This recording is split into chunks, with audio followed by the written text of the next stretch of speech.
hermano en Cristo. Bienvenidos a nuestra escuela dominical. Doy gracias a Dios por este hermoso domingo que nos permite reunir nuevamente de una manera virtual. Gracias a Dios por la tecnología. La tecnología es una herramienta de bendición siempre y cuando la gestione correctamente, porque de lo contrario se puede convertir en una herramienta de esclavitud para tu vida. Gracias a la tecnología, hoy las iglesias nos podemos reunir virtualmente, y me parece que debemos de acostumbrarnos por un buen tiempecito, a menos que Dios diga que esto se acabó y volvamos a la normalidad. Estas clases bíblicas se han convertido en parte de nuestra agenda cada domingo, en las mañanas, en las tardes o en las noches, dependiendo del horario que usted la disfruta. Doy la bienvenida a mi congregación y a todos los seguidores de que nos enseña la Biblia hoy. Ya hemos estudiado a dos de los profetas menores. Hemos estudiado a Oseas y a Joel. La semana pasada vimos que ambos profetas llevaron básicamente el mismo mensaje a la nación de Israel. Dios le pide al pueblo que se vuelva a Él, es decir, que se conviertan a Dios. El convertirse a Dios trae unas consecuencias: salvación, bendición, protección, misericordia, gracia, amor y vida eterna. Por otra parte, el usted no volverse a Dios, es decir, no convertirse a Dios, también trae sus consecuencias: perdición, maldición, castigo, juicio y muerte eterna. Esta pregunta es para ti, iglesia, y también para ti que todavía no eres iglesia. ¿Qué piensas hacer con tu vida? Pregunto esto a la iglesia porque desafortunadamente en las iglesias de Dios hay algunos que creen que con solo ir al culto, cantar coritos, levantar las manos y adorar ya son iglesia. ¿En serio crees que eso te hace ser un discípulo de Cristo? Y tú, querido amigo, ¿en serio crees que ser buena persona, no matar, no robar, te hace ser un cristiano genuino? El título de la clase de hoy es La recompensa de buscar a Dios. Hoy vamos a trabajar con el profeta Amós. Amós era uno de los pastores de Tecoa, una ciudad en las montañas de Judá, el cual Dios llamó para profetizar al reino del norte, a todo Israel, y a las ciudades circunvecinas como Siria, Filistea, Fenicia, Edom, Amón y Moab. La profecía era para pronunciar juicio de Dios sobre Israel, reino del norte, debido a la indiferencia, la idolatría y la opresión contra los pobres. El pueblo rico de Israel disfrutaba de paz y prosperidad, al igual que algunos hermanos ricos que por sus riquezas se creen mejores que los demás. Ven al hermano pobre y no se conduelen de ellos. Estos ricos judíos estaban muy satisfechos con ellos mismos y oprimían a los pobres, incluso los vendían como esclavos. Hoy no nos venden como esclavos, pero nos tratan como esclavos. Bueno, no todos, por lo menos algunos. El mensaje de Amós a través de la historia ha tenido un impacto en el pueblo de Dios, y en las naciones de hoy deberían también de escuchar este mensaje.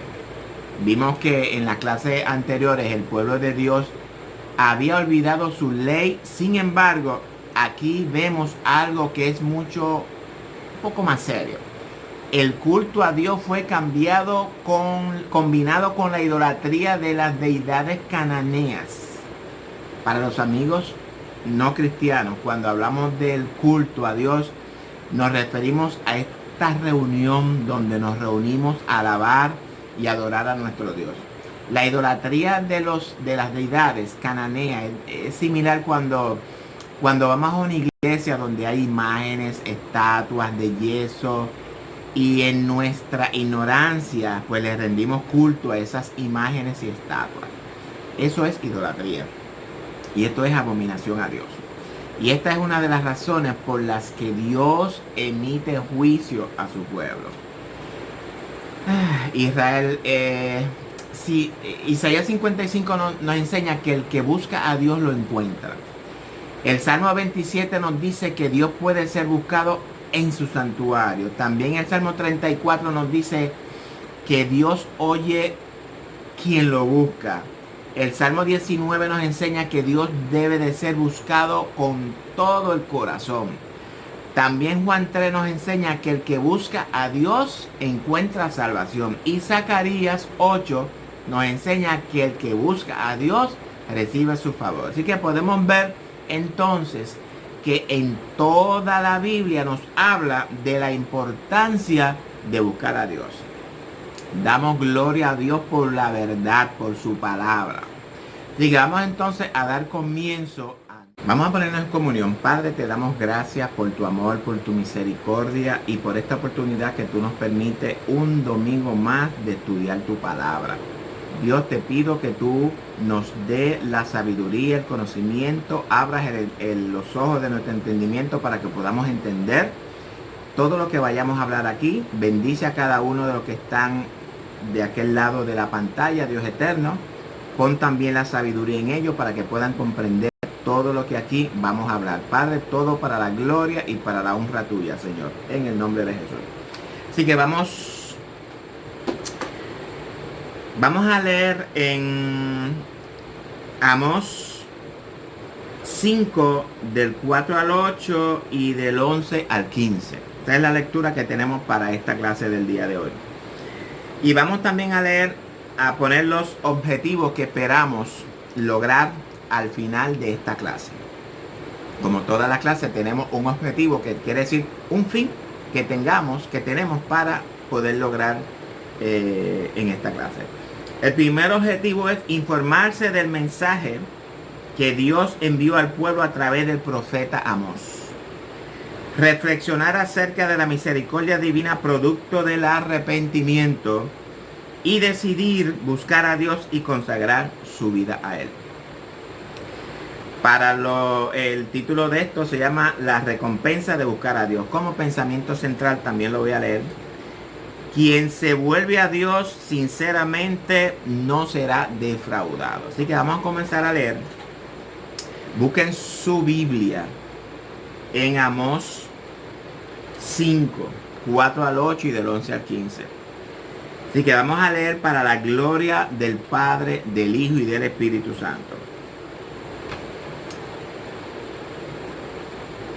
Vamos a leer de los versos del 1 al 6 primeramente.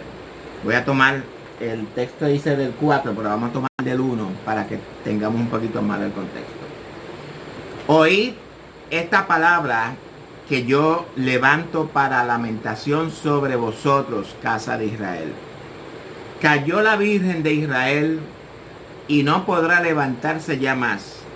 Fue dejada sobre su tierra, no hay quien la levante.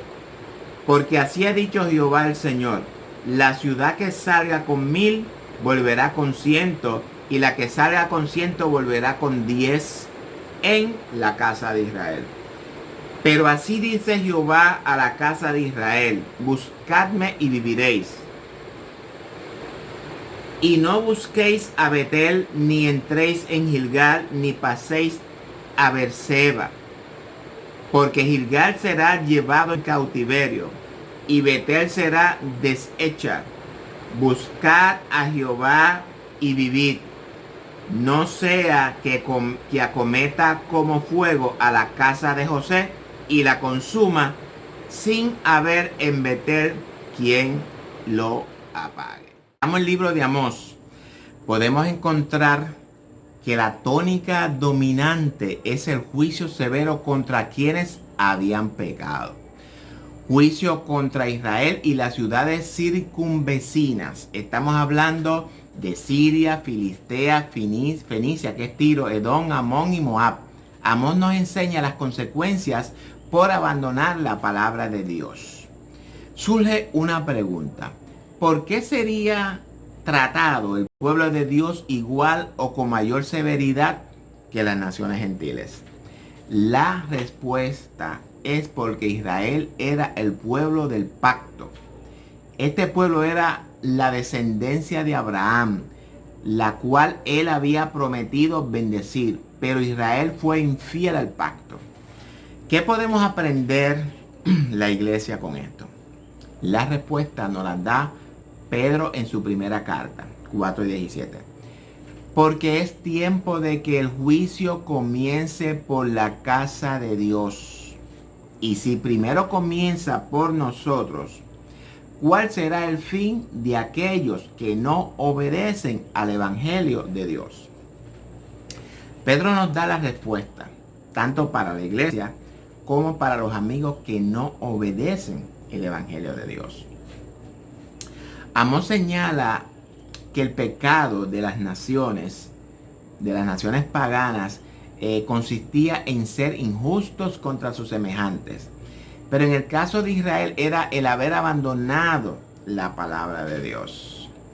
Abandonar la palabra de Dios significa, en cierto sentido, irse dejando influenciar por enseñanzas paganas, es decir, van cayendo en un estado de apostasía, porque menospreciaron la ley de Jehová y no guardaron sus ordenanzas, también dice.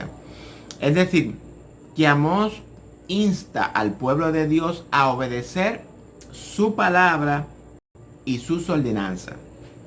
Y eso es para nosotros, que somos iglesia de Cristo. Amós menciona tres grandes faltas del pueblo de Dios. La primera, la nación se había apartado de la ley. Segunda, levantaron centro para cultos a los ídolos cananeos.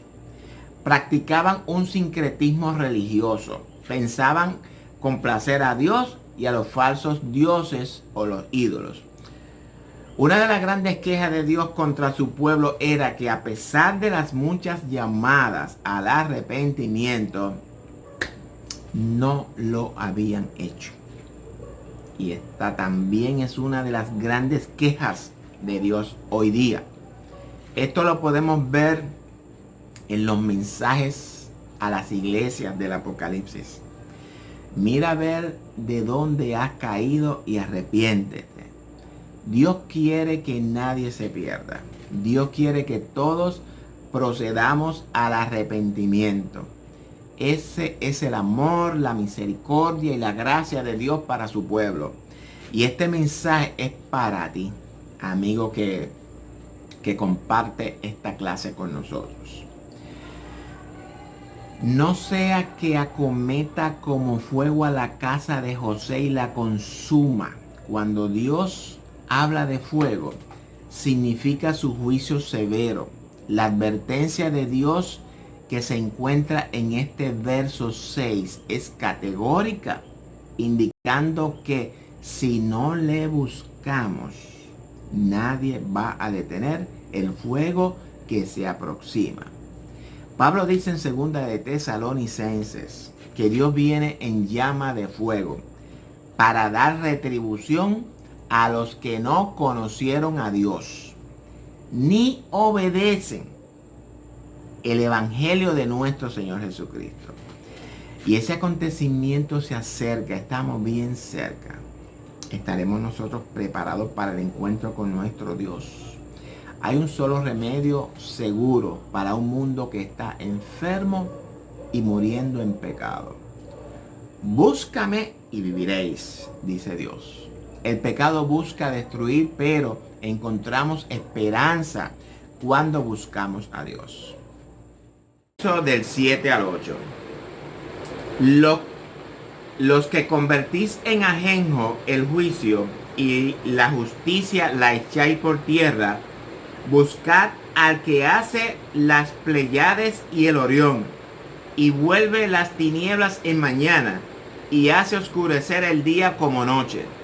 El que llama a las aguas del mar y las derrama sobre la faz de la tierra, Jehová es su nombre.